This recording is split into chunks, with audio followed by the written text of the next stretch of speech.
"Daddy?" The word hit Alexander like a blade. He turned breathless to find a golden-haired girl at his doorstep, raindrops glittering in her curls. He had buried his daughter 2 years ago. Yet here was her face alive again, asking to come inside. Would you believe your eyes or your heart? How would you react in that moment? Leave your thoughts below. The wind howled across the slopes of Arthur's Seat, carrying with it the raw chill of Edinburgh's autumn. Rain pressed against the high windows of the Monroe estate, streaking the glass with silver lines. Inside the stone mansion, silence reigned, a silence that had become Alexander Monroe's constant companion. Once alive with music, laughter, and the quick footsteps of a little girl, the halls now echoed only with the creak of old wood and the sigh of the storm outside. For 2 years he had lived this way, drifting from one day to the next, burying himself in reports and board meetings, though none of it mattered any more. Wealth awards, accolades, they had all turned to ash when his daughter's life had been taken in an accident he could not bear to recount. On this night, the library glowed faintly with the fire he had built, though he had not turned a page of the book open in his lap. His eyes lingered on the flames, but in truth he was seeing something else, the violin resting in its case untouched since the day it was last played. That case had become a relic, a shrine to a time he could not return to, and every time he looked at it, grief stabbed afresh. The storm rumbled, and for a moment he thought it was his imagination when a sound interrupted the monotony, the sharp, deliberate chime of the doorbell. Alexander frowned. He never received visitors unannounced, least of all at this hour. It was past 7, the road slick, and the gate at the end of the long drive always locked. He pushed himself from the chair, reluctant yet uneasy, and strode across the great hall. His footsteps echoed against stone floors beneath portraits of ancestors who seemed to watch him with silent reproach. As he reached the door, he hesitated. The bell rang again, insistent this time. Drawing a steadying breath, he pulled the heavy oak door open. The storm's breath rushed in, cold and wet, and standing there was a small figure no taller than his waist. A girl of perhaps 7 years, with rain-darkened curls plastered against her cheeks, and a small suitcase clutched in one hand.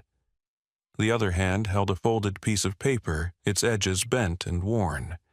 She looked up at him with eyes so blue and piercing that Alexander felt the ground shift beneath him.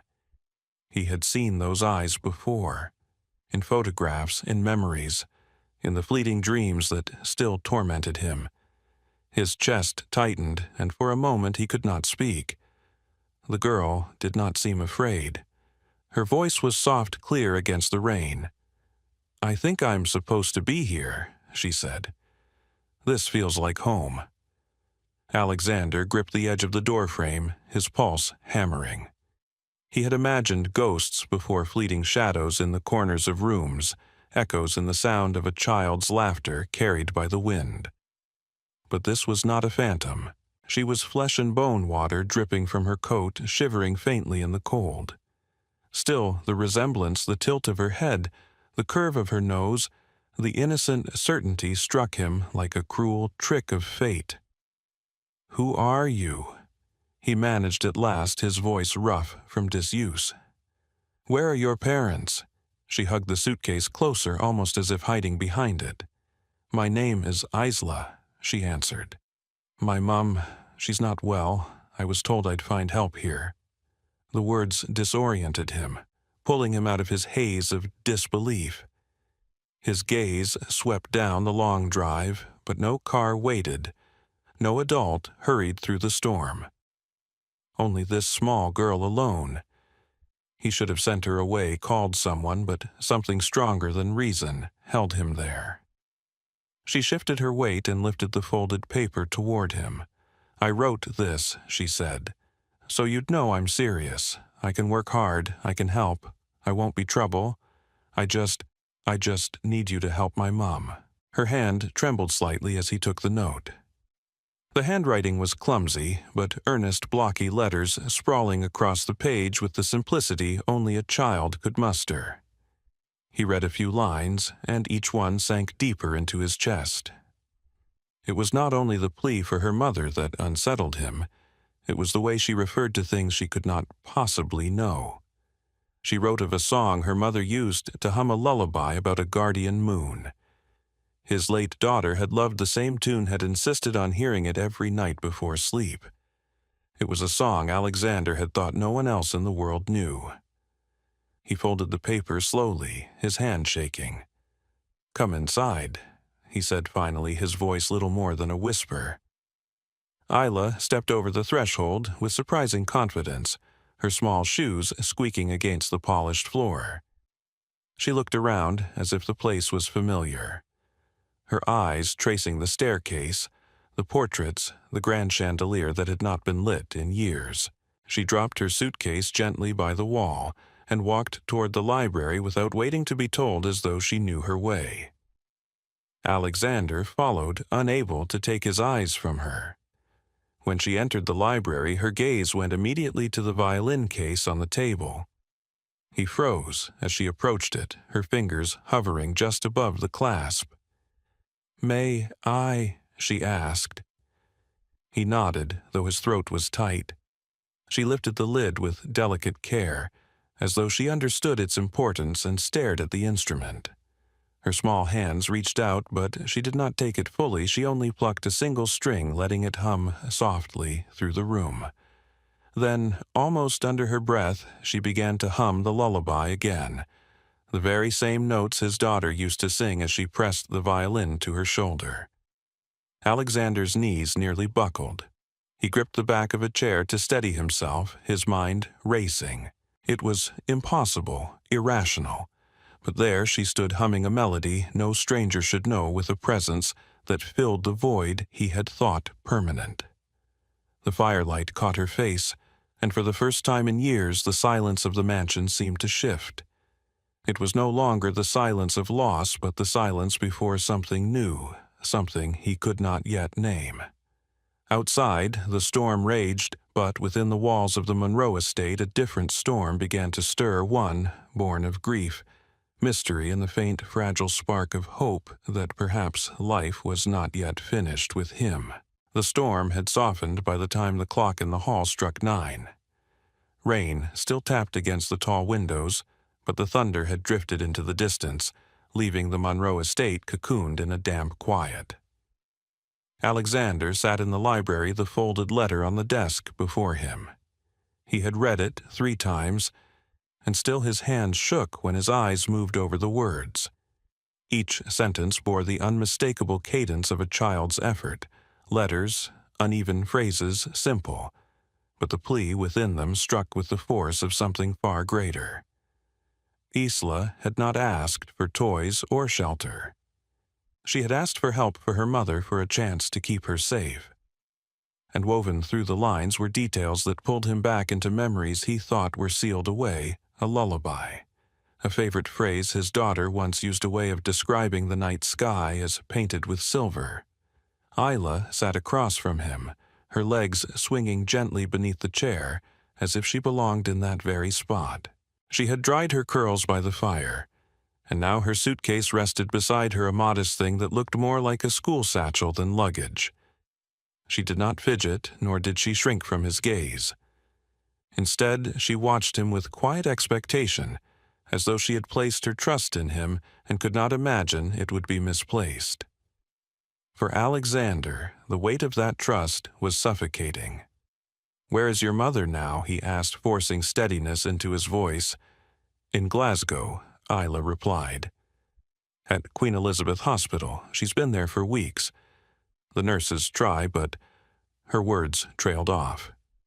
She bit her lip, then added with a small defiance, "They say it's not looking good." Alexander leaned back the leather chair, groaning beneath him. He knew the hospital had donated once to its research wing years ago, though he had never stepped foot inside. The thought of her mother lying in a crowded ward, while her child wandered the city to find him, stirred something that had been dormant far too long. Anger, perhaps, or guilt, or the faintest flicker of responsibility. "You came here alone," he pressed. She nodded, as if it were the most natural thing in the world. "I just knew where to go. Mum told me about you once when she thought I was asleep. She said you were a man with more rooms than he needed, and more sorrow than he deserved. I thought, maybe you'd understand." His breath caught. The words were simple, yet they carved through him like glass. More sorrow than he deserved. It was true, though he had never admitted it aloud. He rubbed at his temple, searching for something practical to cling to. "But Isla, how could you possibly know the things you wrote in that letter? The song, the words about the stars?" She hesitated, her eyes dropping to her lap. "I don't know. I just feel things. Sometimes I dream them. Sometimes they're so clear I can't tell if they're mine or someone else's. The song was one of those things. It was in my head, and when I hummed it to Mum, she cried." Alexander stared at her, a chill rising at the honesty in her voice. He wanted to dismiss it, to assign it to coincidence or imagination, yet her presence unsettled him too deeply for easy explanations. He was staring into a mirror of the past, and though reason demanded distance, his heart leaned forward. "May I show you something?" she asked suddenly, her tone shifting to a tentative hope. Without waiting for permission, she slid off the chair and crossed to the corner where the violin case still sat open. With the delicacy of someone handling a fragile secret, she lifted the instrument and rested it against her shoulder. Her fingers fumbled, at first awkward and untrained, but then she drew the bow across the strings. The sound was uneven, the notes wobbly, yet within them was the unmistakable outline of a melody he recognized instantly.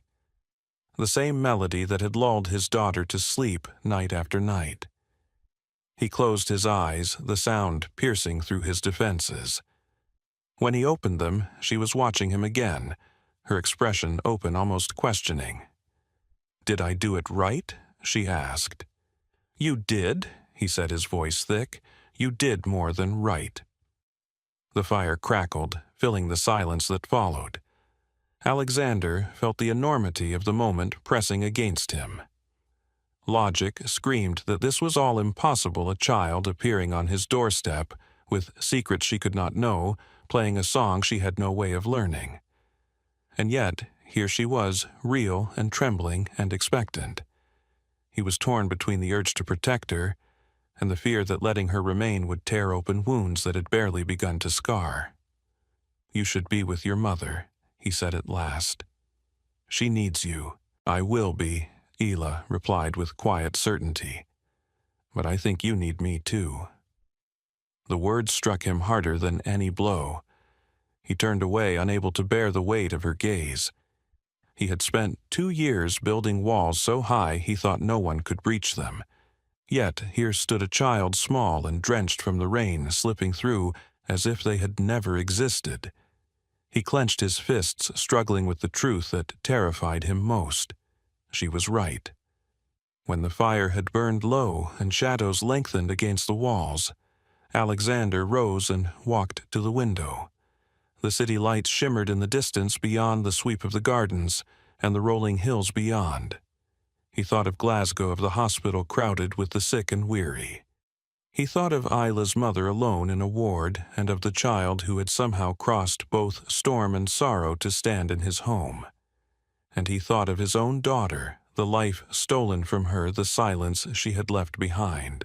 He turned back to Isla, who was yawning now, her head nodding as sleep crept in. She curled into the armchair, clutching her small suitcase as though it were a lifeline. In her exhaustion, she looked impossibly vulnerable, and something inside him broke. He crossed to her and gently lifted the suitcase from her grasp, setting it aside. She stirred, blinking up at him. "Where should I sleep?" she asked, her voice drowsy. He hesitated, then whispered, "Anywhere you like." And for the first time in years he felt that the choice mattered not just for her but for him as well. The morning after Isla's arrival, the house felt strangely alive. The clatter of dishes in the kitchen was no longer a lonely sound against stone walls. It was accompanied by the soft patter of a child's footsteps, the quiet hum of curiosity as she examined each hallway as though cataloging the secrets of the estate. Alexander watched her from a distance, his coffee cooling untouched on the table.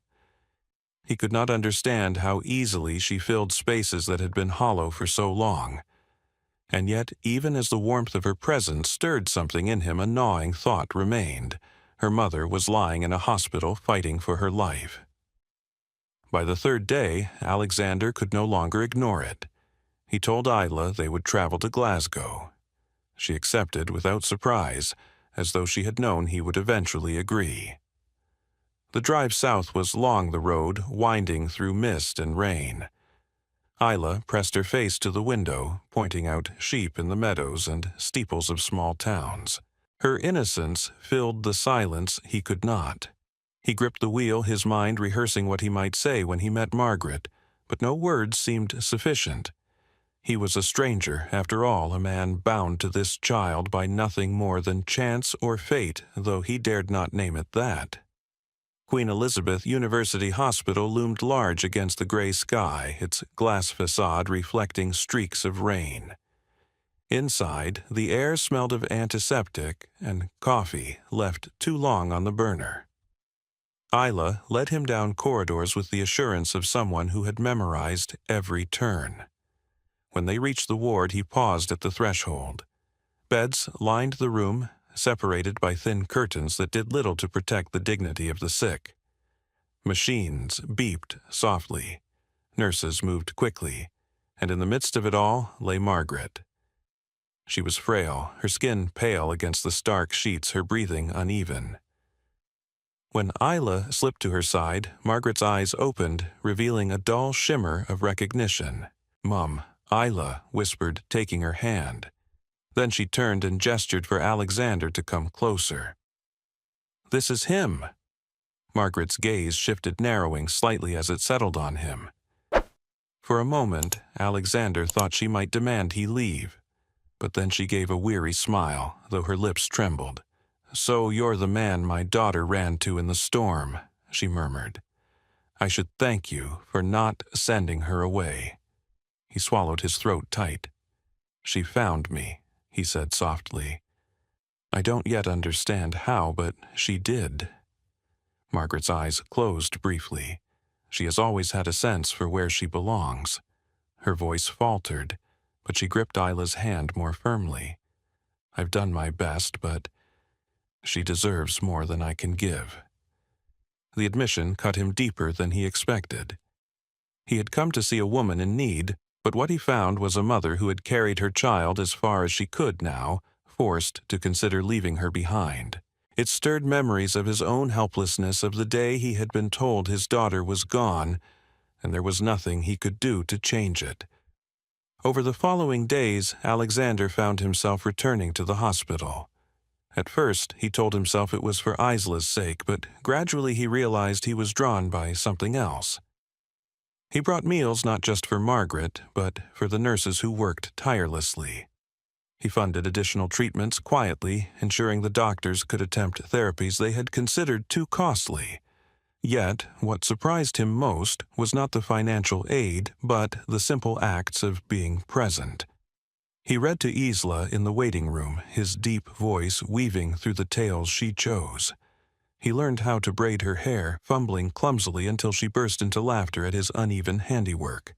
The sound of her laughter, sharp and unrestrained, echoed inside him in ways he had not thought possible. It was in those small moments that Alexander felt the first crack in the armor of his grief.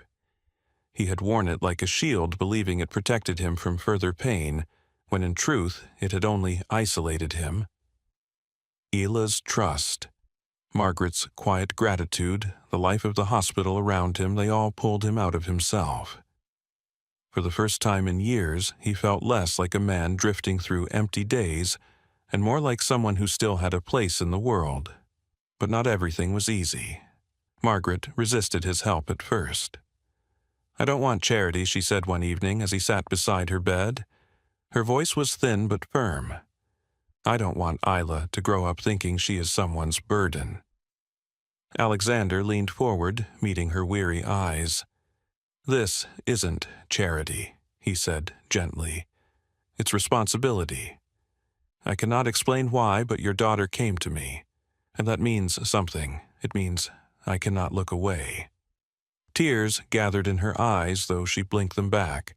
"You speak like a man who has lost more than he cares to admit." He looked away, his jaw tightening. "Perhaps I have."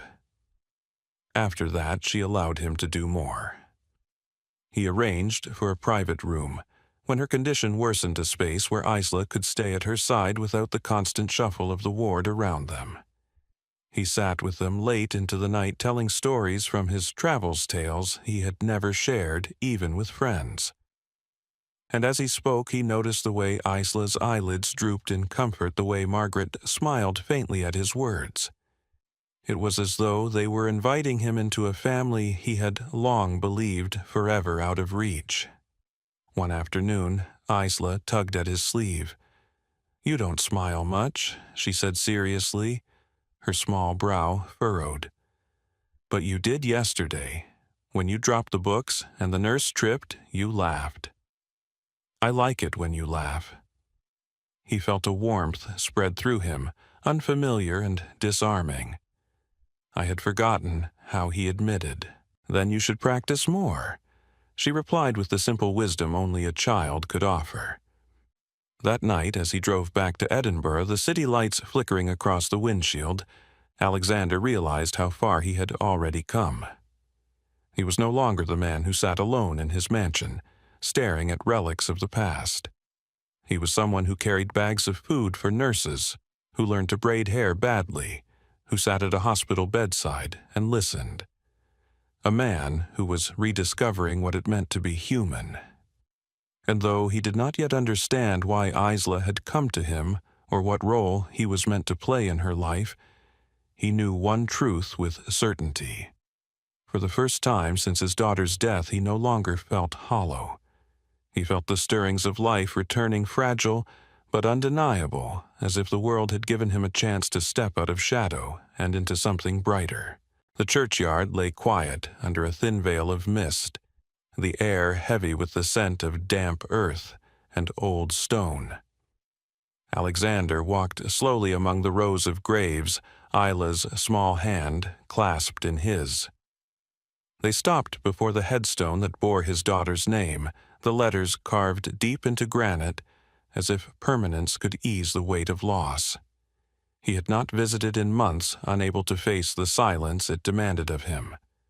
Now, standing with Isla beside him, the grief was no less sharp, but it was different. She knelt down, placed a handful of daisies at the base, and whispered, "She'd want you to keep smiling."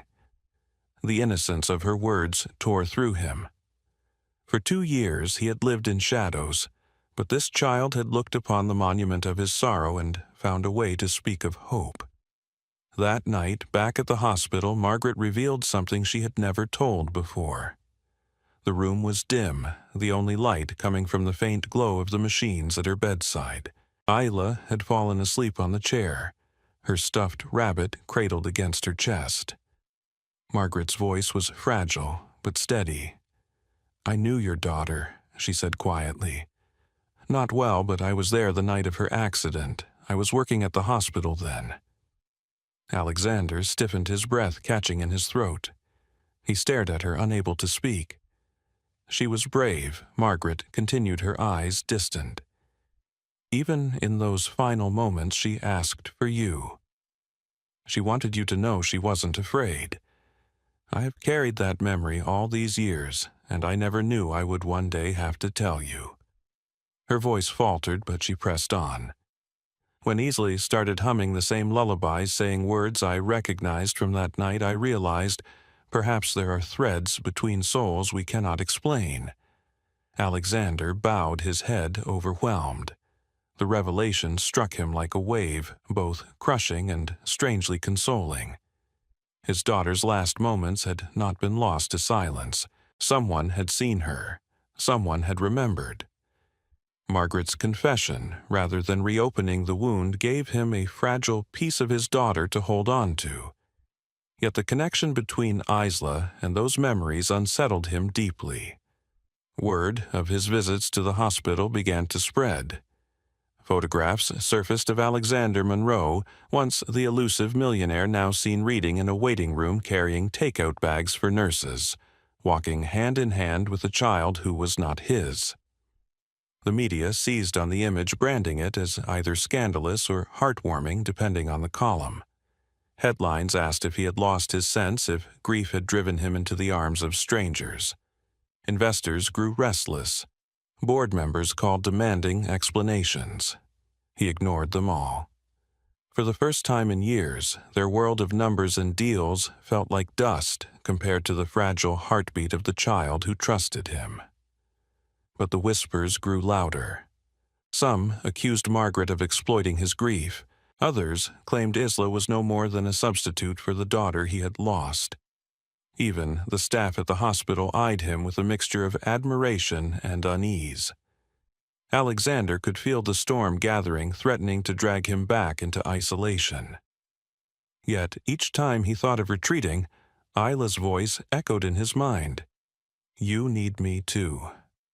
One evening, as he sat by Margaret's bed, she looked at him with clear, tired eyes.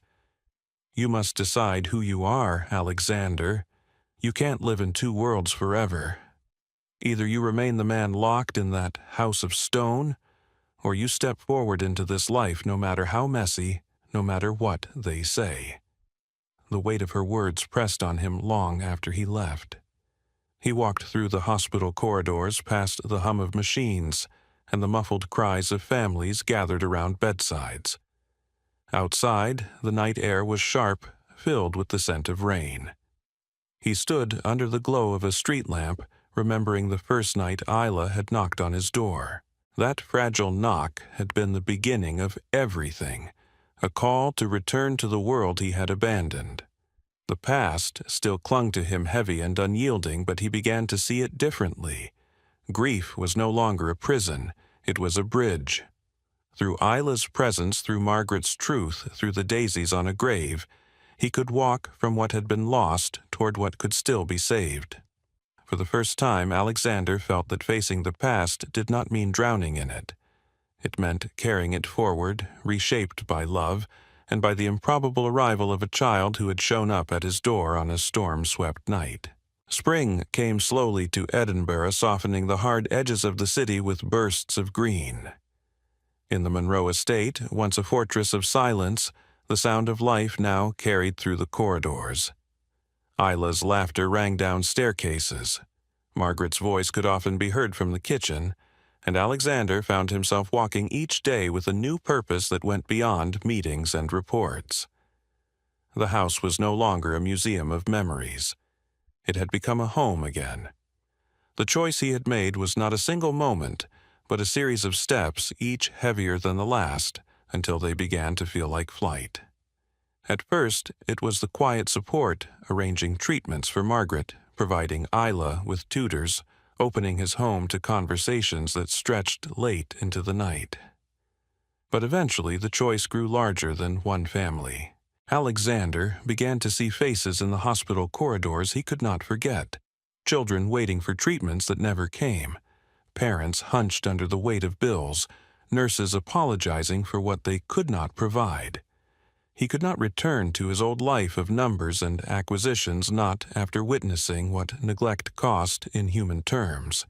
So he founded the Eleanor Foundation, named for his late daughter, with a mission to ensure children like Isla would never slip through cracks of poverty or indifference. The first public announcement was met with skepticism. Some called it a vanity project, others dismissed it as a wealthy man's guilt. But when reporters pressed, Alexander spoke plainly, his voice steady. "I lost a child," he said. "I thought my life ended with her. But I was wrong. Life gave me another chance to do what matters. This foundation is not about grief. It's about refusing to let any child go unseen." His words struck deeper than any press release. and slowly the skepticism turned to admiration. Meanwhile, Margaret's health stabilized under new treatments, though she remained fragile. The shadows under her eyes lingered, but so did her resolve. One afternoon, sitting in the garden, wrapped in a blanket against the spring chill, she looked at Alexander and whispered, "Promise me that if the day comes I can't be here, you won't let her be alone." He met her gaze, unflinching. "She will never be alone," he said. The guardianship papers were drawn quietly without fanfare, but when Margaret signed them a peace settled over her that no medicine could provide. For Ela, the transformation of the estate was a world of discovery. The gardens, once overgrown, became her playground.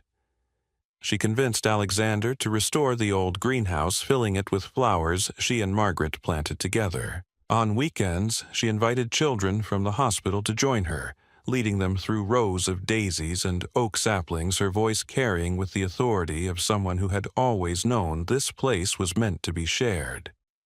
Alexander often watched from the terrace, marveling at how a child who had arrived with nothing but a suitcase now commanded the heart of his home.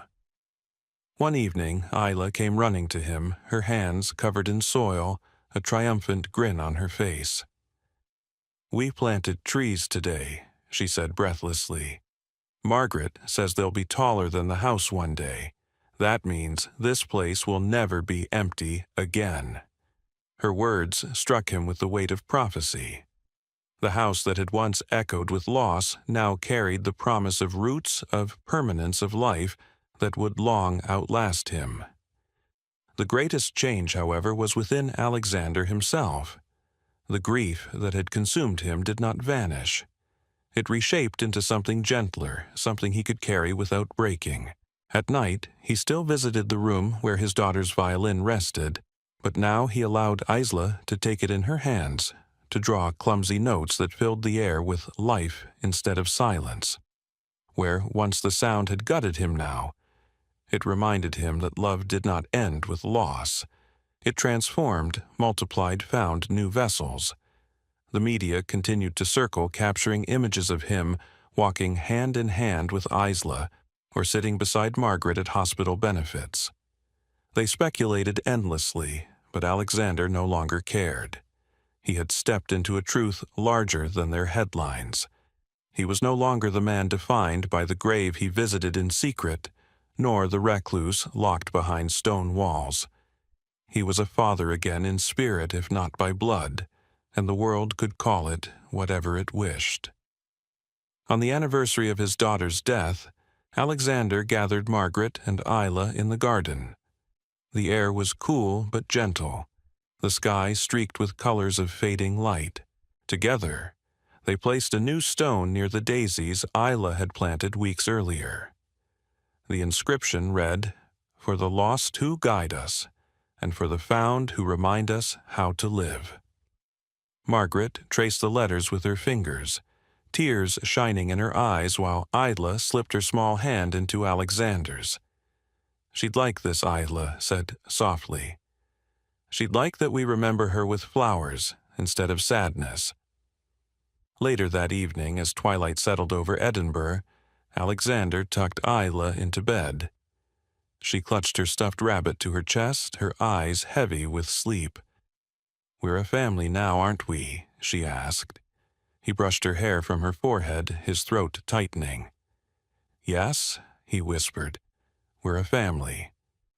When he left the room, he paused in the doorway, looking back at her curled beneath the blankets. For years he had believed his life had ended with his daughter's. But now, with Isla's quiet breathing filling the room, he knew the truth. Loss had changed him, but choice had saved him. He had chosen to step out of the shadows to open his heart to the impossible knock on his door. And in that choice everything had been transformed. Downstairs, Margaret was waiting on the terrace, a shawl around her shoulders, the stars beginning to flicker above. He joined her, and together they watched the lights of the city beyond the hills. The house hummed softly behind them no longer, a mausoleum but a home, pulsing with warmth. "You've changed this place," Margaret said quietly. "No," Alexander replied. She did. As the night deepened, Alexander felt a calm he had not known in years. The mansion, once suffocating with silence, now carried the simple miracle of belonging. His daughter was gone, but her memory had brought him to this path, had prepared him for the knock that changed everything. And with Isla asleep upstairs, Margaret by his side, and the future unfolding with roots planted in the garden, Alexander finally understood grief may have broken him, but love had built him again. The halls of the Monroe estate no longer echoed with silence, but with the rhythm of life. Where once grief had turned every corner into a reminder of loss, now laughter carried through its walls. Isla's footsteps filled stairways that had grown cold. Margaret's voice brought warmth to the kitchen, and Alexander himself, once locked away in sorrow, walked as a man reborn. He had been a prisoner of the past, but through the storm that night and the unexpected knock at his door, he was pulled back into the world of the living. The journey was not without pain. Alexander had confronted his deepest fears at his daughter's grave, faced suspicion from outsiders, and opened wounds long hidden. Yet it was precisely through those trials that his transformation began. Isla, with her innocence and strange familiarity, became the catalyst.